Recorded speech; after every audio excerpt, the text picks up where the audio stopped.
कल्याणशी. तर आपण आता केक कटिंग करून घेऊया. सगळी बोल ना.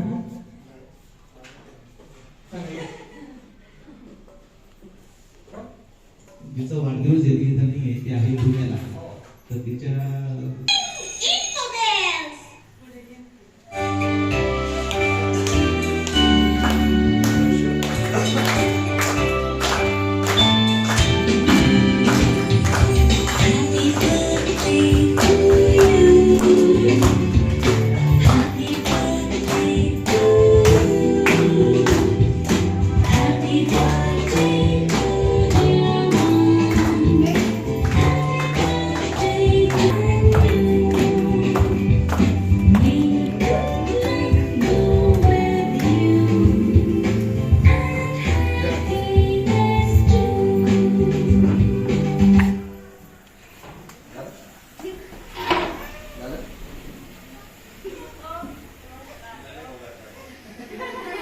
Oh,